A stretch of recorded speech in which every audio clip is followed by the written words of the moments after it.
What's up, Crockett's Corner? Hey, this is your man, Ray Crockett.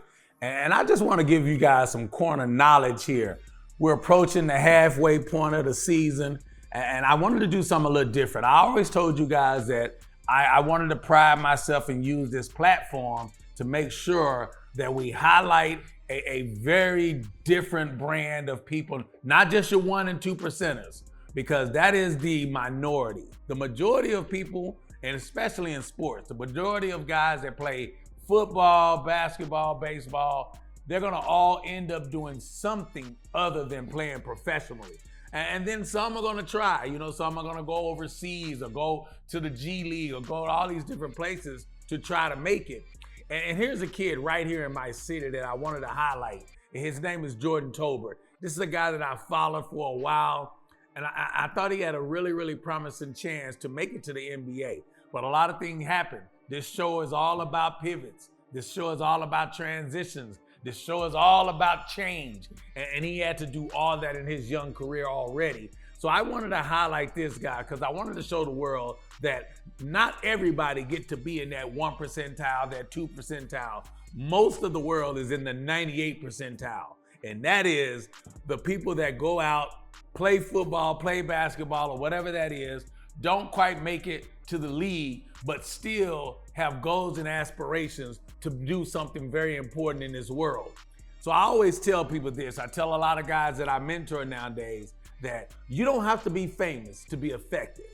And that's exactly what Jordan Tolbert is. He's a guy that is very effective in what he's doing. He's created his own charity, and it's called Catch Me on the Rebound. So this is exactly what we're about to do. We're about to catch him on the rebound of sports, and we're gonna let you know how young people, the 98 percentile of the world, can still be effective even though they're not famous. Tune in this episode, Crockett's Corner. Man, at the time, I signed with Pat Knight, who's Bobby Knight's son. The first day I step on campus, he gets fired. Billy Gillespie takes over, and we had 5 or maybe 7 freshmen, and this is our first time in college basketball, and he's a tough coach. You know what I mean? We all have tough coaches, but we're freshmen. So we're like, man, at this college basketball, I don't know if we can do it. We had 5 guys transfer. We had guys in the training room every day trying not to practice. You know what I'm saying? But I'm mentally strong, so I'm doing it. But at the same time, it's like I'm there, but I'm not there because mentally I'm still dealing with this. Right. You know what I mean? So I remember I had checked out. I went home for a week, and it's almost like I forgot that I was playing basketball. I was there dealing with that. I was comfortable around the people that were there from my community, and then I was like, man, I gotta get back. I gotta finish what I started.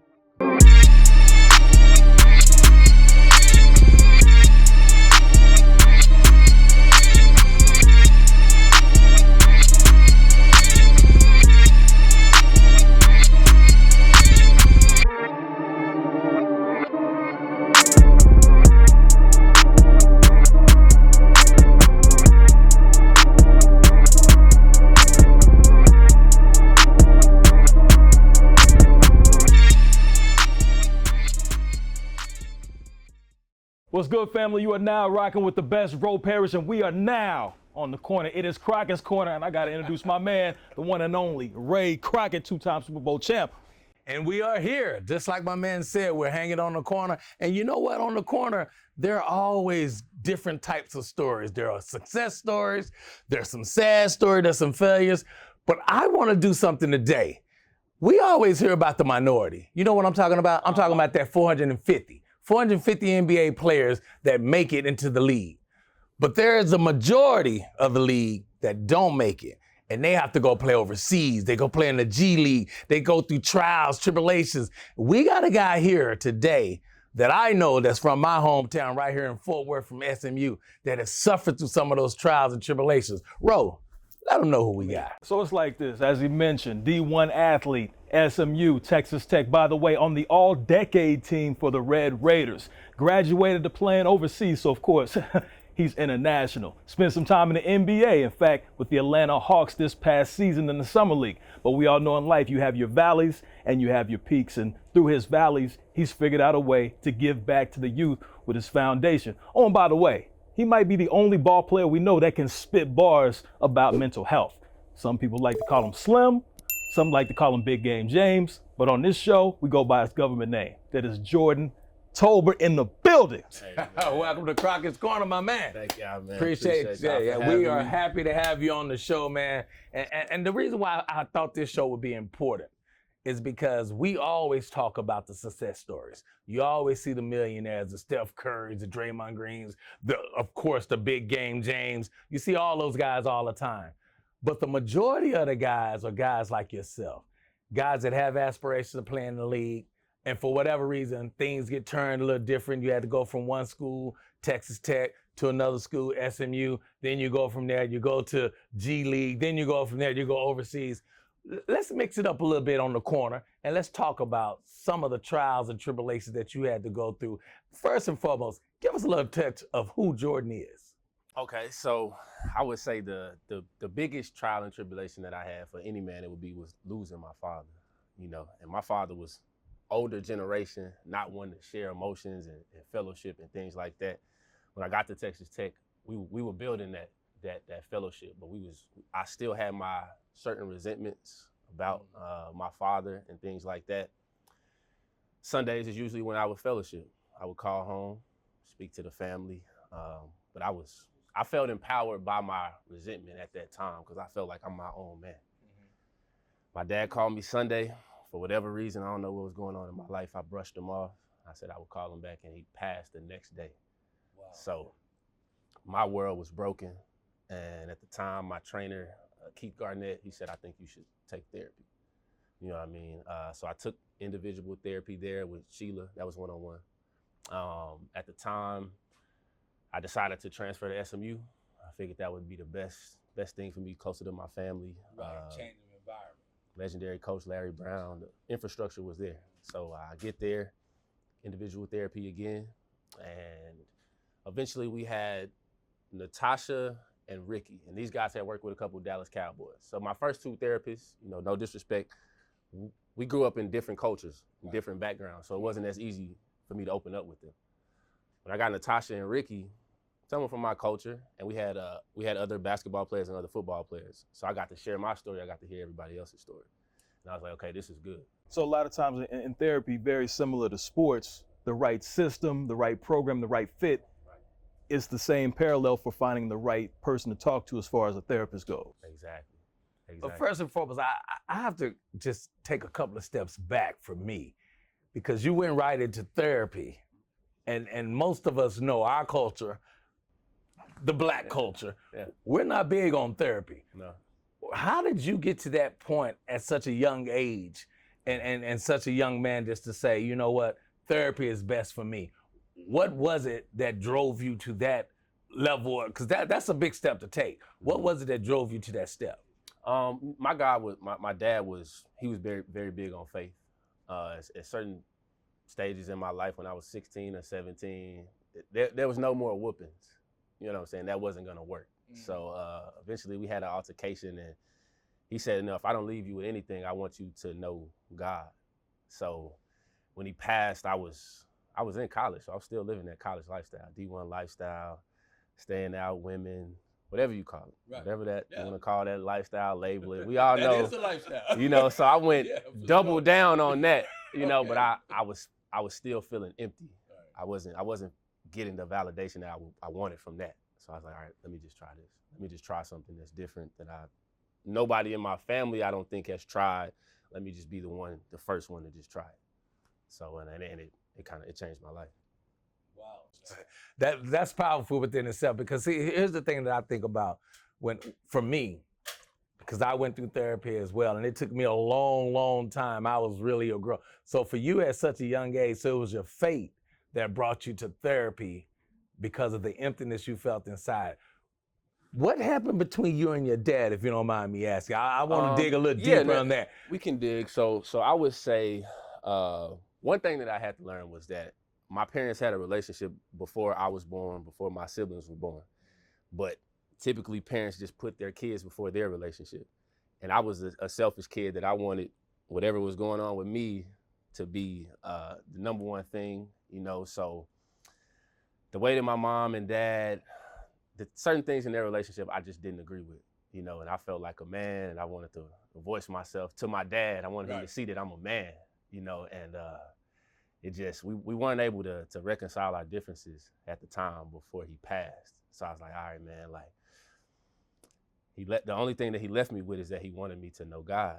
So I was trying to use these things of the world to make me feel like a man, but until I just surrendered, I wasn't going to move forward. I wasn't going to advance. I wasn't going to be the man that I needed to be for myself. So during this time, you're focusing on a career, of course. You led Texas Tech in scoring at this time. How did that suffer, or how did that make your on the court responsibility suffer? So man, at the time, I signed with Pat Knight, who's Bobby Knight's son. The first day I step on campus, he gets fired. Billy Gillespie takes over, and we had 5 or maybe 7 freshmen, and this is our first time in college basketball, and he's a tough coach. You know what I mean? We all have tough coaches, but we're freshmen, so we're like, man, at this college basketball, I don't know if we can do it. We had 5 guys transfer. We had guys in the training room every day trying not to practice. You know what I'm saying? But I'm mentally strong, so I'm doing it. But at the same time, it's like I'm there, but I'm not there, because mentally I'm still dealing with this. Right. You know what I mean? So I remember I had checked out. I went home for a week, and it's almost like I forgot that I was playing basketball. I was there dealing with that. I was comfortable around the people that were there from my community, and then I was like, man, I gotta get back. I gotta finish what I started. Basically, I have to finish what I started. So mentally, it took a toll on your mental health, of course. Right.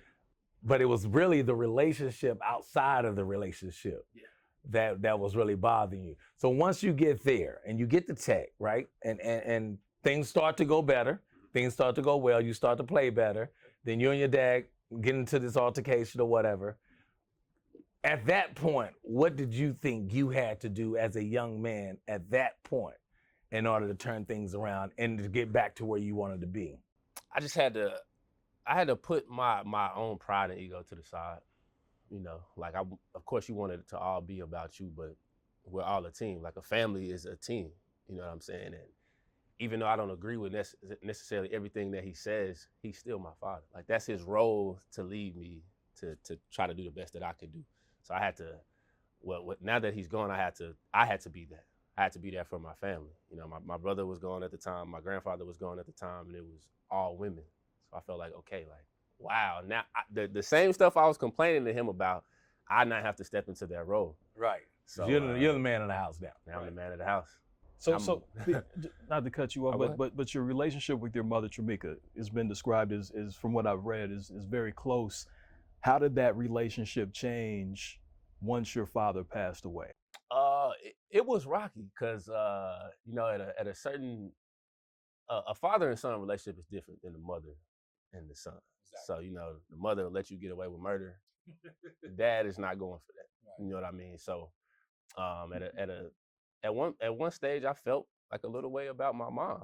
You know what I'm saying? But I was able to get past it, and now I'm just very non-judgmental about both of my parents. Whatever I thought was right at the time and how they was parenting us, I'm like, man, they was just doing the best they could. I just had to let that go, and now whatever my mom have to say about me, I take it. Whether I disagree with it or agree with it, I'm like, she's just doing the best she could. She's always been there. She's been my biggest cheerleader. So whatever she say to me, I take it. I take it non-judgmentally, everything that she said to me at this point. So now it comes down, now you're the man of the house. When we come back, we're gonna talk about you becoming the man of the house, being in this role, and now having to support your family and also trying to make it to the league and support yourself. We come back on Crockett's Corner. This is what I want, some of the ins and outs, some of the trials and tribulations of trying to get to be that 450. We'll be back, Crockett's Corner.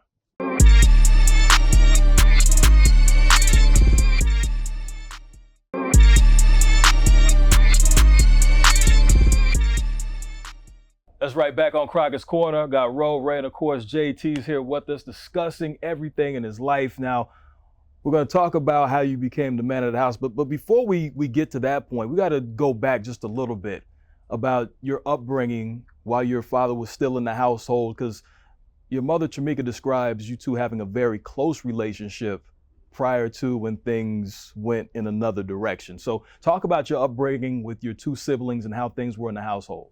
Okay, so I would say my brother did everything first. My brother, he played football first. He played basketball first. He's 1 year older than me, so I followed him. And you know, he had his run-in with the streets and things like that. He did time and he got out. But for what I would say about him, I always kind of like neglected him in a certain way because I was afraid of my dad more than I wanted to follow my brother's footsteps. I was afraid of that you know what I'm saying, that whooping. Because he was a disciplinarian initially. He was a provider, construction worker, but he wasn't going to play with you. He was not going to play. So I was more afraid of him, and I wanted to follow my brother's footsteps and things like that, but my brother was like, you're not doing that. Right. You know what I'm saying? I don't care if I had to put hands on you, whatever. You're not going that route. So it's okay. I had to try to become something that I've never seen. I've only seen my brother, my father, the people that's in my community. I haven't seen anybody go to private school. I haven't seen anybody go to college. So I'm doing all this, and I've never seen anyone that does it, that has done it before. So it's all new to me that time. So as far as we always know that you have to be physically gifted to make it to D1 and to go to private school and things. Talk a little bit about the mental aspect of it, because that's the thing that I'm hearing from you. It's like people in your family were physically gifted to play sports and to do things, but the mental side of it is where you became different, and the aspect that you had to go a different route. Okay, so I would say, so when I got to school, private school, all these teachers would always use sports analogies.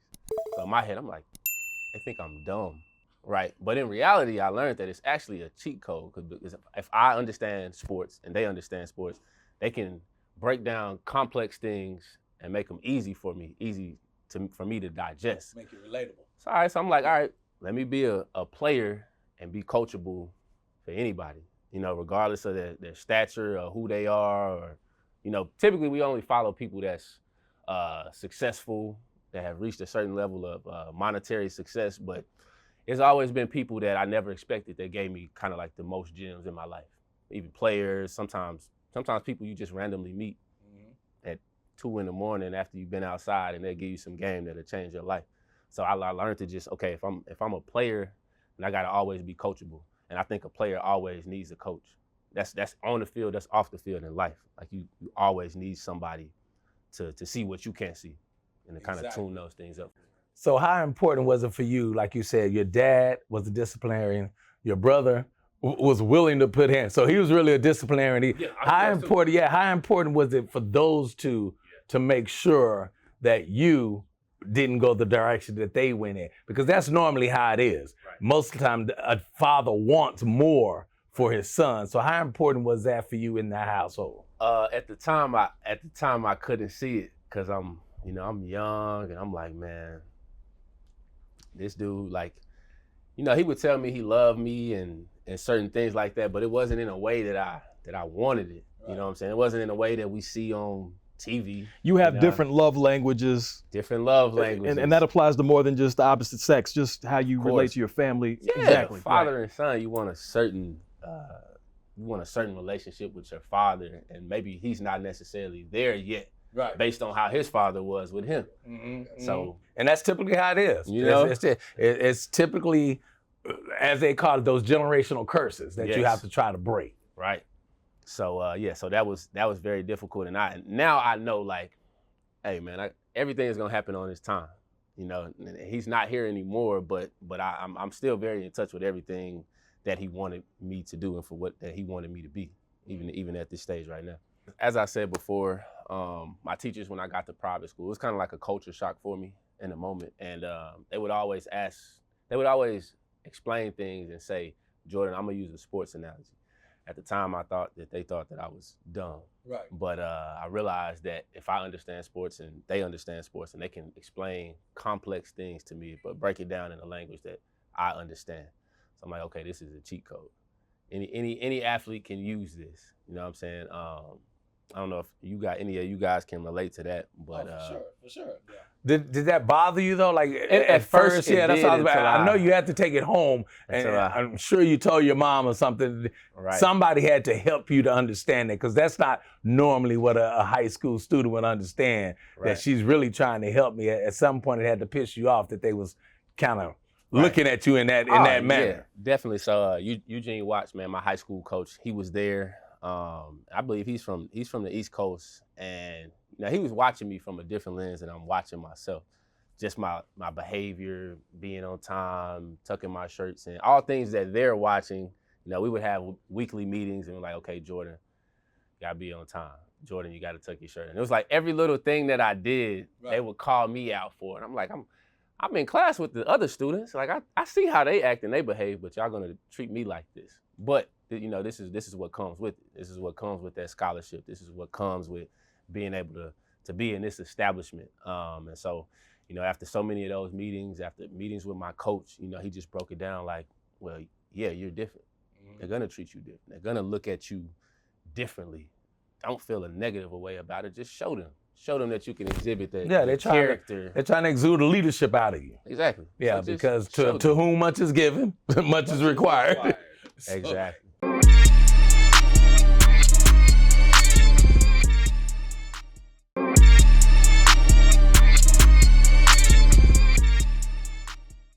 Now, we go back to your father passed, you and your mom have this really tight relationship.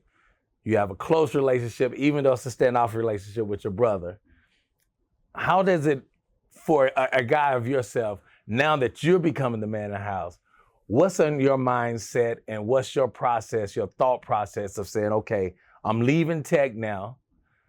I'm leaving that in the past. I'm going to SMU to start anew, but I'm starting anew on two different levels. Who is Jordan now on the court? Who is Jordan now off the court? Now on the court, I turned 30 in November. I try to lead by example. I don't try to force myself on anybody, but I try to lead by example. If you see younger players making certain mistakes, it's like, you guys know, it's like I made that same mistake when I was your age. Now, this is what's gonna happen if you choose to continue going that route, and this is what's gonna happen if you change your behavior, right? And then off the court, I try to give kids confidence. When I was young, I couldn't articulate myself. I couldn't speak. One of the things at Texas Tech, one of the reasons I'm thankful for it, is I took a speech class, and the professor just happened to be black. I was like, okay, I'm gonna show out in this class. I don't really care too much about any of my other classes, but like, man, this is cool. So I really took it serious. I always had speech problems when I was in elementary, middle school. I would never raise my hand to ask questions and things like that. But got to Texas Tech. I had been there for 3 years. I had gotten so comfortable. I was like, all right, let me see how I can really do this. And I was like, okay, I'm better than I thought that I am at articulating myself. And a lot of people, their voice is silenced because they feel like people don't understand what they're saying or what they're coming from. Mm-hmm. And you can speak with anybody as long as you're sincere in your message. Like, they're gonna be able to comprehend it. So I have to just learn things like that. So how do you feel like the man that you are today? You mentioned you're about to turn 30. Mm-hmm. Shouts out to the Scorpios, November 8th, November 9th. Right here in the building, back to back. But you would notice that. I'm just saying, it is what it is. But clearly you're a very mature individual now. Texas Tech, a lot of different coaches, not the most stable situation with the players. You transfer to SMU, you have problems with your family. How do you feel like all those different trials and tribulations have made you a much better man, a mature man, present day? I would just say that it shapes you, and you learn to almost you can never really get too comfortable with something because everything is always changing. Mm-hmm. You know what I mean? As soon as you think that you got comfortable in something else happened in your life, and it's like, so I almost expect change, because change is the only thing that stays the same. And I used to want that comfort of like, I'm finally here. I know how this works. I know who's there. Right. But now it's just like, the only thing that stays the same is change. So I'm just always expecting things to change. I'm just always expecting. So from the professional standpoint, I know you had aspirations of being 400, one of the 450. when that realization happens and you say, okay, that's not going to happen, what's on George's mindset at that point? Are you willing to take that road less traveled? Because we know that road is difficult. What was that road like for you? In the beginning, so I get to Italy, Casale Monferrato, small town. It's mostly old folks, 60, 70, don't speak English, or young folks, 16, 17, 18, 19, 20. There's no in between. That's all there is. Nobody speaks English. The first 2 weeks there, I'm having a hard time. I'm having a hard time. Me and the coach having a hard time. Me and the players. It was just a culture shock. Right. I didn't know what to do. And the GM at the time, I'm so thankful for him. He was like, just change your approach. That's all. Just change your approach to whatever you think it is. I know you're having a hard time. The coach had already told me it's me or you. Right. So we had that one-on-one meeting. He said it's me or you. This was before then. That's a rude awakening. You know how that is. So it's like, at that point, I was like, okay, I'm done talking. I'm just gonna prove. I'm just gonna show y'all on the court what I can do, and I'm also gonna embrace y'all's cultures. I'm gonna embrace y'all culture. You know, everything that I'm staying in my room. I'm not going out. The team is going out. They doing certain things, and it's just uncomfortable for me. Right. So I'm afraid. So it's like, all right. You just isolated yourself at first. Isolated myself. Now it's like, all right, that didn't work. So let me try this. Let me change my approach, and it did happen. You know, we ended up making the playoffs. We started the season 0-6. Started the season 0-6. A player got cut. Coach told me it's me or him. I was like, all right, it's time to just shut up and work.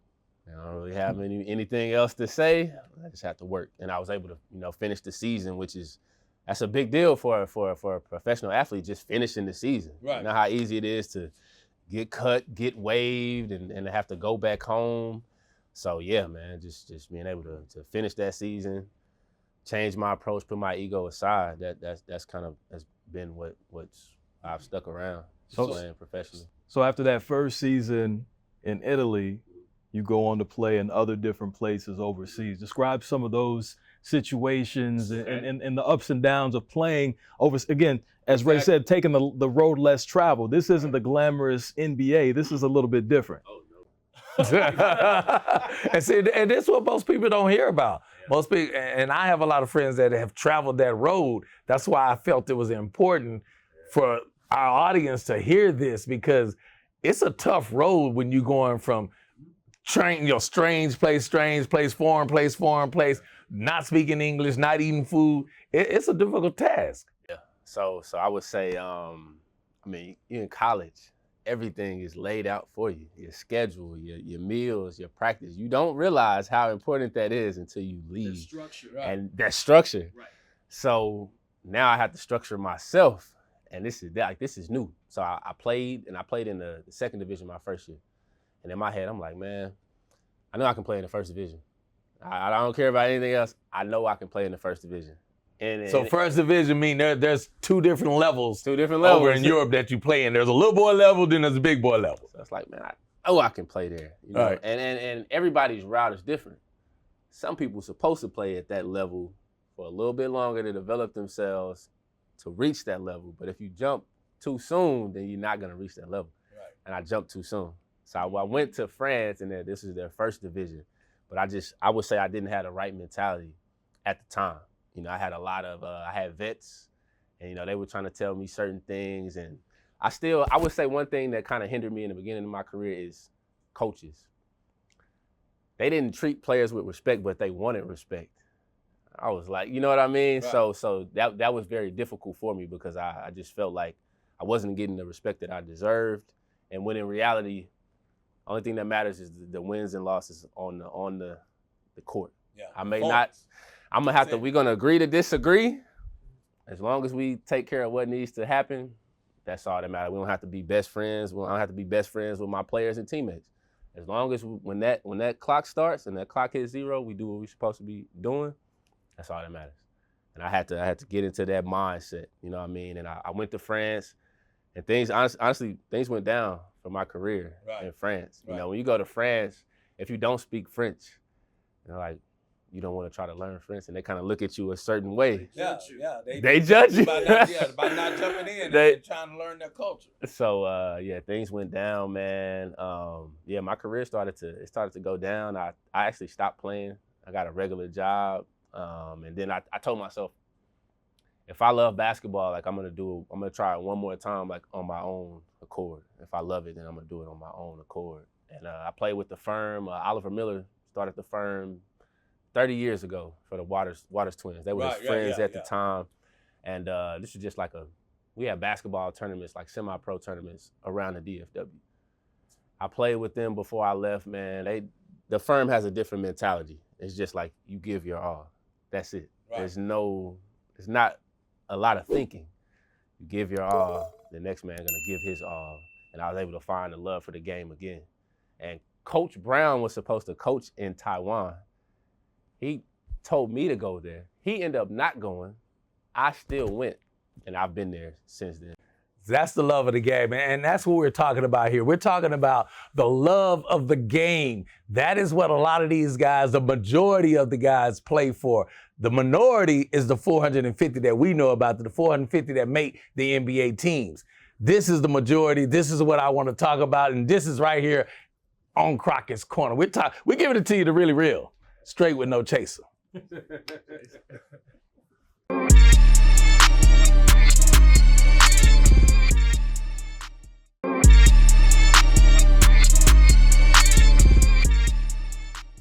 Back on Crockett's Corner is Ray, is Jordan, is Ro, of course, chopping it up about all things basketball in your career. We focused on the overseas portion, talked about your days playing in college. It's a hell of a journey. But Hell of a journey. I mean, I got to know about what's going on with your foundation. You got the shirt on, Catch Me on the Rebound. Tell us a little bit about your foundation and how that came about. Okay, so my father used to always tell me, like, when you shoot your shot, go after your rebound.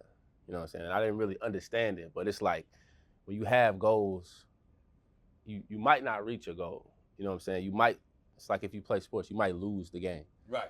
But if you had a mindset that this is not a loss, this is just a lesson, and I can use what I take from this, and I can continue moving forward. So I spoke at SMU. I speak to at-risk youth, and right now I do like twice a week I go to elementary school with fourth graders, and I teach them basketball.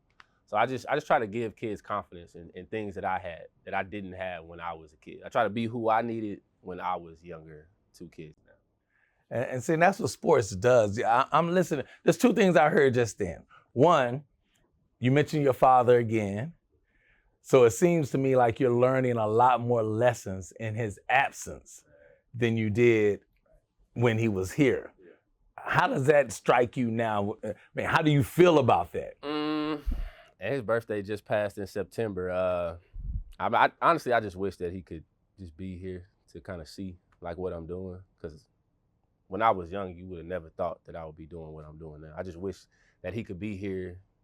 You know, that's all really at this point. Just to see the man that you developed and to see how much he's taught you. Yeah.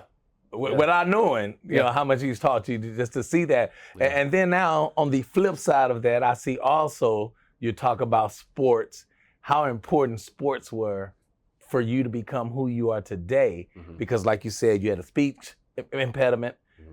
and now you're speaking, and it's all of this all relates to playing basketball, right, and preparing you mentally for the road that's ahead. Talk about that a little bit as far as what has basketball done for you? Because let's just be frank, for most people, basketball won't be the NBA. Yeah. Basketball will be this. Yeah. And teaching you about the rough roads and about the way you live life. What has basketball taught you in that?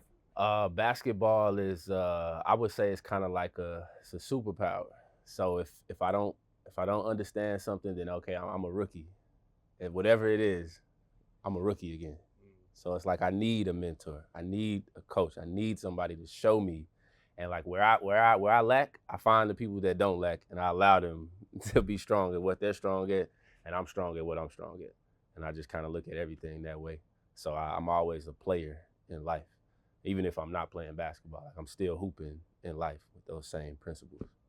So right now, do you still have goals and aspirations to get to the league? You said you're almost 30. You're still playing overseas.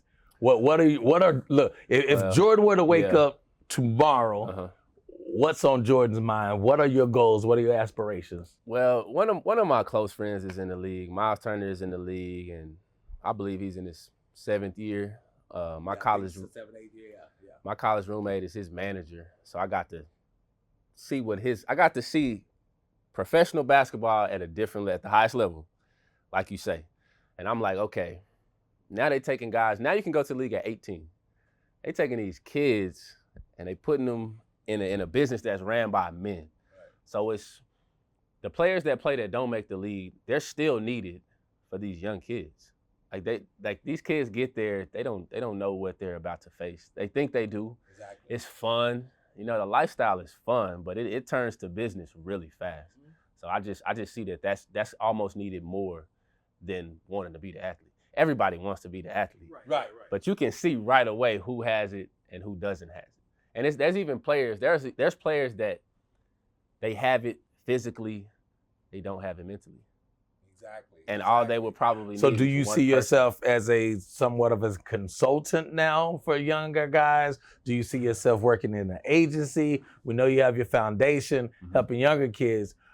How does Jordan pay the bills?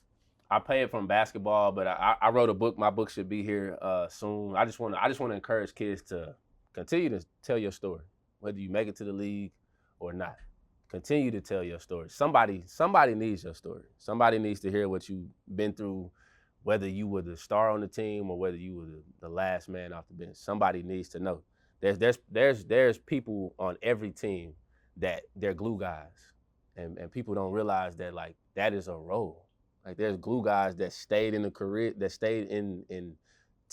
14-year careers just doing that, you know, and they found their niche.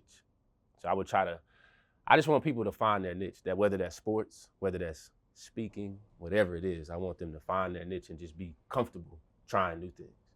From a family perspective, though, I just want to take it in a slightly different direction. As you begin to get older and maybe one day have children, how do you carry yourself and maybe prevent yourself from maybe having, I don't want to call them shortcomings, but just the problems that develop between you and your father? How do you prevent that once you do have children and having those same issues? I don't have children, so my sister has 2 kids.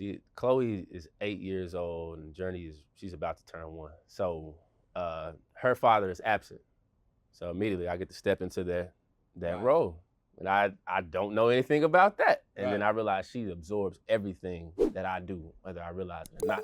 Okay, so it's like, all right, I need to get myself together.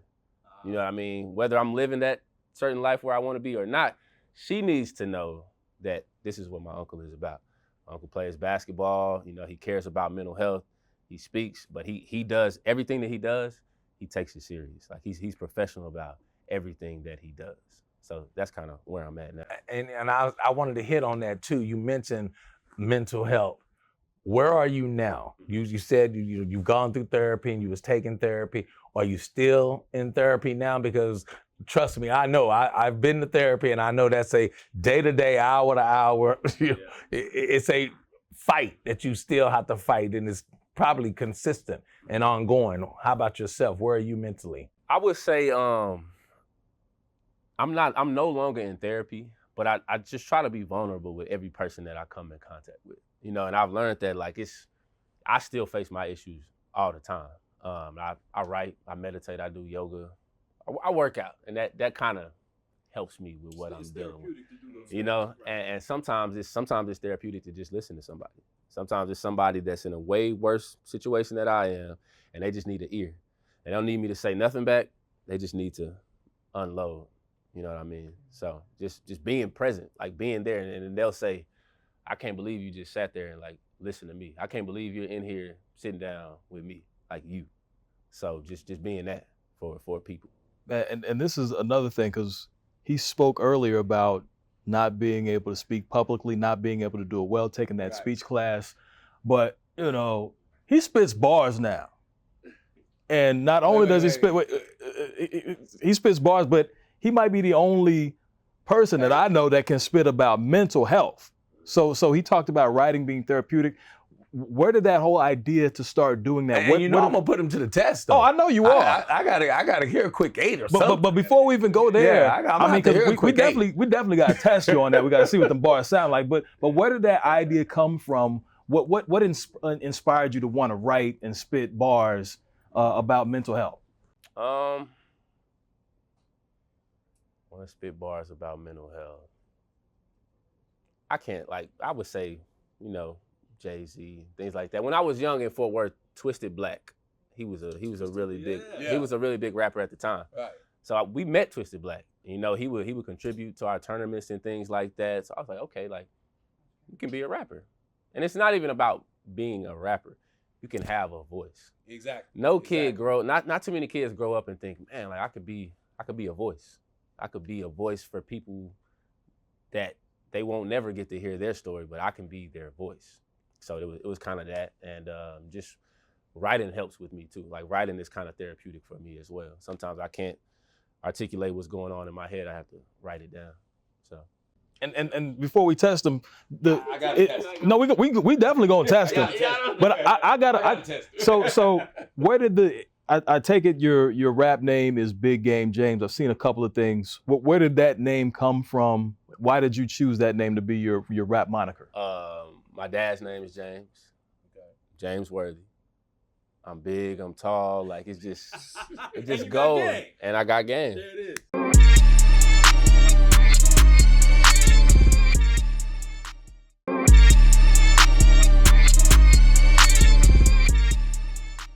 So now we got to test you to see if you actually got game. You. I mean, I'm just saying, I need to hear a quick hot 8, hot 16, something that lets us know. Quick hot 8. Hot 8. Okay. Catch you on a rebound. Nobody want to hear about mental health, but that's okay.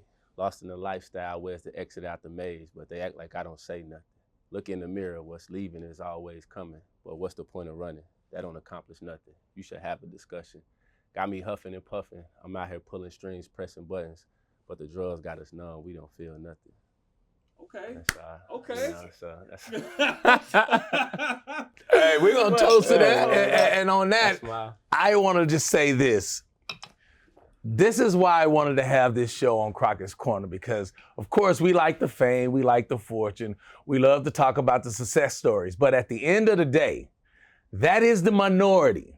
The majority of the people that play D1 sports, whether it's football, basketball, track, whatever it is, they will be taking the road less traveled, and they will be my man Jordan Tolbert. And at the end of the day, I always tell people this. Remember, there's one thing you can always be. You don't have to be famous, but you can be effective. That's what this young man is proving right now. He may not ever be famous, may not ever be a household name, but he's effective at what he's doing for the kids. He's effective at what he's doing for his niece. He's effective at what he's doing as a man. And that's what you gotta learn. You wanna learn to be effective and not famous. That's it right here. Toast to my man. Hey, wait, hold up. You know I gotta do rapid fire before we go. I thought you wanted to do rapid fire with him. I gotta do rapid fire. You wasn't doing rapid fire. No. We gotta do rapid fire. All right, come on. Before we get out of here, we gotta do rapid fire. I thought he said no rapid fire. Now you want to do rapid fire. No. We gotta do rapid fire. I appreciate the way you so eloquently closed out the show. However, we going overtime, baby. We ain't through yet. Rapid fire. Rapid fire. First things first. Taiwan, France. Which one? Ooh. That's not so rapid. I'm gonna say We're gonna rapid fire. I say Taiwan. Taiwan. Okay. Jay-Z or Lil Wayne? Can I take a shot to that one?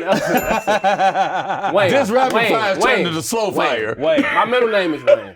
Right. Okay. All right. Okay. Tupac or Biggie? Biggie. Wow. Flows, yeah. Lil Baby or Da Baby? Lil Baby.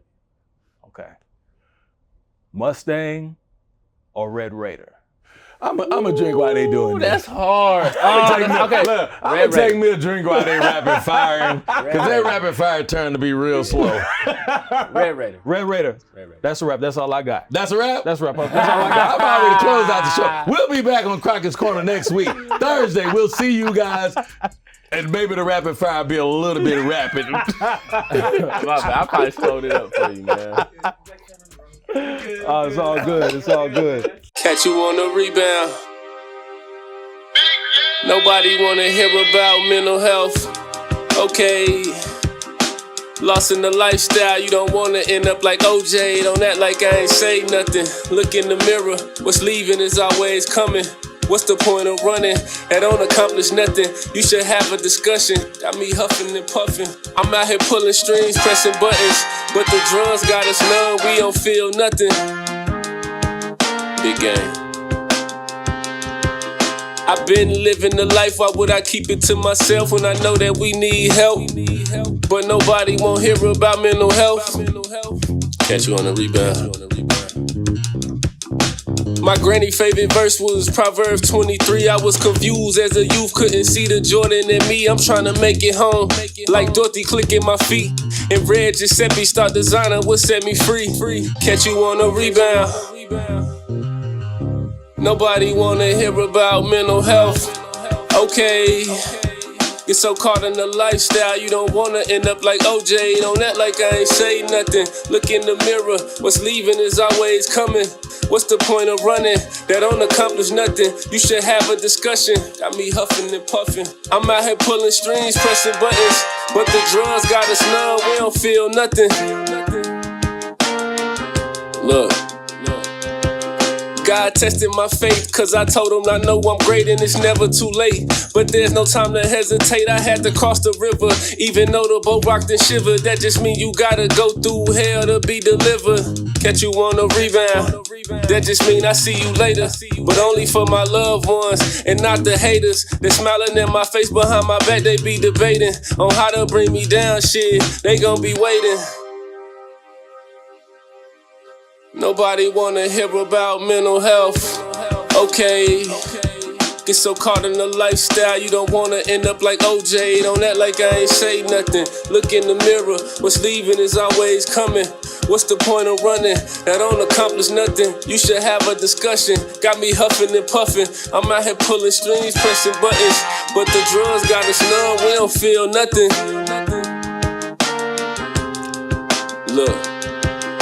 If you think you starting to lose people or even things, think for a second about trees that shed leaves. They go bare in the winter just to bloom in the spring. With this bird's eye view, this the song I sing. Nobody wanna hear about mental health. Okay, lost in the lifestyle, you don't wanna end up like OJ. Don't act like I ain't say nothing. Look in the mirror, what's leaving is always coming. What's the point of running? That don't accomplish nothing. You should have a discussion. Got me huffing and puffing. I'm out here pulling strings, pressing buttons, but the drugs got us numb. We don't feel nothing. Catch you on the rebound.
for the beauty of the sport. You can't win them all.